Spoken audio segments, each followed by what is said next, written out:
Welcome to Stepbrother, a steamy Academy romance web serial. With over 1 million reads online, Stepbrother is filled with secrets, sports, and second chances. Join Allie and Jace in this spicy romance. Chapter 23, Allie. Jamal sat at the nerd table with me and Amani again at lunch. I welcomed him today, giving him a warm smile and wondering if I could finally be happy with him someday. We ate in silence as Amani typed on her keyboard, only looking up when Poison walked into the lunchroom. I narrowed my eyes at her. "What's going on between you guys?" I asked. She looked back at me with wide brown eyes. "Who?" I playfully rolled mine and gestured to the table Poison had claimed for themselves. Imani tugged on one of her curls and blushed. "Nothing," she said a bit too quickly, turning back to her screen and trying to look busy. "Way to not seem sus," Jamal said to her. "Sus?" she asked, furrowing her brow. "Suspicious," I clarified, placing down my chocolate milk. "Landon keeps asking for you." She closed her laptop, giving me that narrowed gaze again. "When do you talk to him?" My lips curled into a smirk. "Is someone jealous?" Jamal rested his forearms on the table and leaned forward. "Landon's bad news. If you're going to go for any of them, try Kai. He's chill. Allie and I grew up with him on Pierce Road."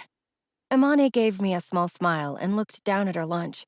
"Or I can try all three."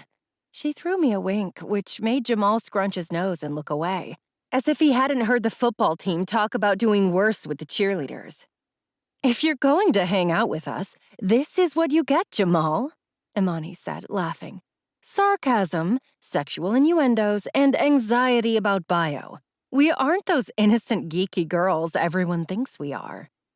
Jamal chuckled and gave me a look. "I know that." Imani kicked me under the table and gave me those "what the hell happened between you two this weekend" eyes. I shrugged my shoulders and stuffed a ham sandwich into my mouth. My gaze flickered to the head of the cafeteria where Joao was talking with Jace. Jace shook his head and continued into the room, leaving Joao behind and sitting at his table, next to a couple guys from the football team. Nicole sat across from him, giving him those fuck me eyes that I loathed.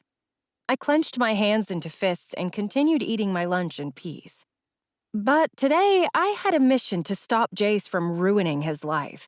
So, against my better judgment, after lunch, I skipped fourth period and searched for Poison in the hallways, slipping into restrooms and empty classrooms when I saw a teacher walk down the hall toward me.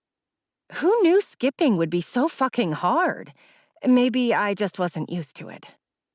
I wandered down the corridors, finding no sign of Poison anywhere. The windows at the end of the second-floor hallway were fogged up, so I swiped my hand across the glass and saw one of the boys on the front steps.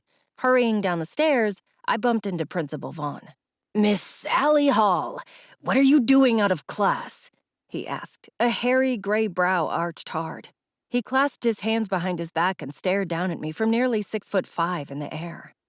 "I'm just, I crossed my legs. "Going to use the restroom." "You haven't shown up to class. Your teacher is worried." My cheeks flushed. "I'm sorry," I got out, heart pounding. "Girl problems have been bad this week, sir." He hummed to himself and gave me a curt nod. "Well, make sure you get to class. You have a perfect record. Wouldn't want to ruin it." He continued up the stairs and walked on to the next floor. I cut my eyes to his departing figure and continued down the stairs to the front door. Kai sat on the steps smoking a damn cigarette right out in the open, like he didn't care about anyone asking him to put it away or to get back to class. I stared out the door window at him, my heart racing in my chest. Am I really doing this? Yes, I had to for Jace. I wasn't going to let him ruin his life. I pushed the door open and stepped out into the cold, tugging my jacket around my body to stop the frigid air from giving me hypothermia. Kai waved his cigarette in the air. "I'm not going back to class, Vaughn. Don't even try." After I stood there for a few moments, not knowing what to say, Kai looked over his shoulder at me. "What are you doing, skipping class?" he asked, holding out a cigarette for me to puff on. I ignored his offer and sat next to him. I need to talk to you about Jace. We don't talk about jobs or clients. Kai tossed the cigarette on the step in front of him and stomped it out. You know that, Allie. I can't give up shit about him or he doesn't pay. Snow drifted down around us, my breath coming out as a white fog, looking like I was smoking with one of Poison's finest. I don't need information on him. I just need you to cut off communication with him. Stop giving him drugs. It's going to ruin his chances of getting to the NFL if he gets addicted. Kai paused for a moment. I thought you hated him after what he did to you. Why do you care about what happens to him from his own senseless decisions?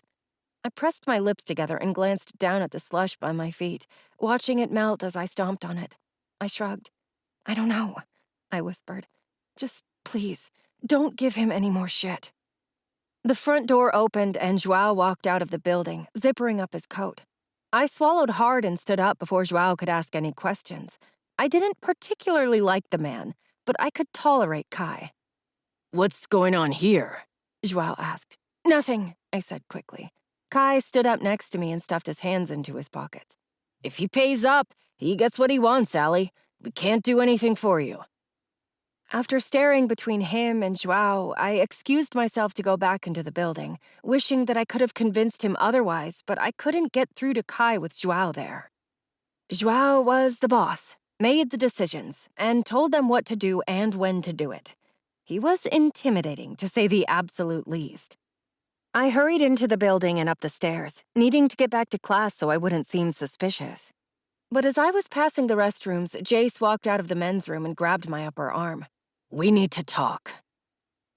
You've reached the end of this episode. You can find the completed audiobook at shopameliarose.com/products/stepbrother. But if you'd like to continue listening to our free episodes, make sure to hit the follow button to receive updates.